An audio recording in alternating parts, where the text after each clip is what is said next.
You are about to hear One, None, and 100,000 by Luigi Pirandello, narrated by Chris Mattews. Copyright 2018 BN Publishing, online at bnpublishing.com. One, None, and 100,000 by Luigi Pirandello. Translated from the Italian by Samuel Putnam. First edition, 1933. Note: this book not only depicts dramatically, but at the same time demonstrates by what might be termed a mathematic method the impossibility of any human creature's being to others what he is to himself. If you would like to have an idea of how it is that others see you, so as no longer to have to marvel at the judgments which others pass upon your personality, learn to reflect like the hero of this novel. Luigi Pirandello.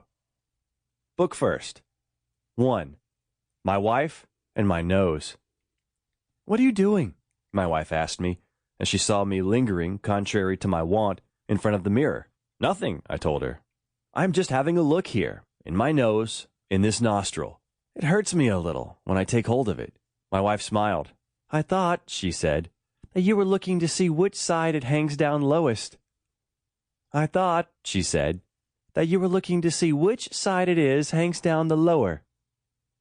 I whirled like a dog whose tail had been stepped on. "Which side hangs down the lower? My nose? Mine?" "Why, yes, dear." And my wife was serene. "Take a good look. The right side is a little lower than the other."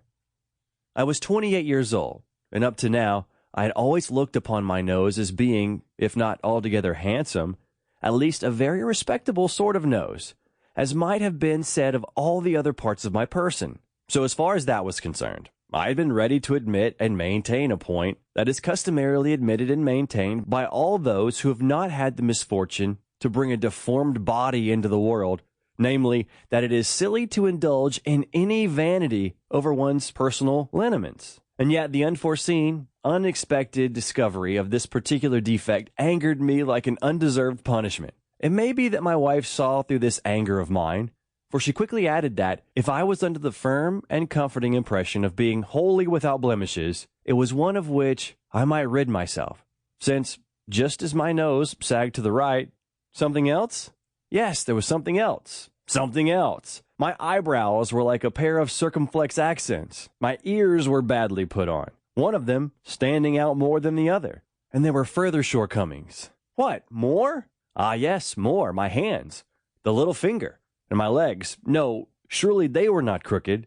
The right one was bowed slightly more than the other, toward the knee, ever so slightly. Following an attentive examination, I had to admit that all these defects existed. It was only then, when the feeling of astonishment that succeeded my anger had definitely changed to one of grief and humiliation. It was only then that my wife strove to console me, urging me not to take it so to heart, since, with all my faults, when all was said, I was still a handsome fellow. I made the best of it, accepting as a generous concession what had been denied me as a right. I let out a most venomous thanks, and, safe in the assurance that I had no cause for either grief or humiliation, proceeded to attribute not the slightest importance to these trifling defects. But I did confer a very great and extraordinary importance upon the fact that I had gone on living all these years without ever once having changed noses, keeping the same one all the time, and with the same eyebrows and the same ears, the same hands and the same legs, and to think that I had had to take a wife to realize that they were not all that they should be. Small wonder in that. Doesn't everybody know what wives are for? Made precisely for discovering a husband's faults? True enough, mind you. I don't deny this about wives, but I may tell you that, in those days, I was prone to fall, at any word said to me, at the sight of a housefly buzzing about, into deeps of reflection and pondering that left me with a hollow feeling inside, and which rent my soul from top to bottom and tore it inside out like a molehill, without any of all this being visible on the outside. It is plain to be seen, you will tell me, that you had plenty of time to squander. Not exactly that, I would have you know. Some allowance is to be made for the state of mind I was in. But beyond that, I don't deny that my life was leisurely to the point of idleness. I was well-to-do, and a pair of faithful friends. Sample complete. Ready to continue?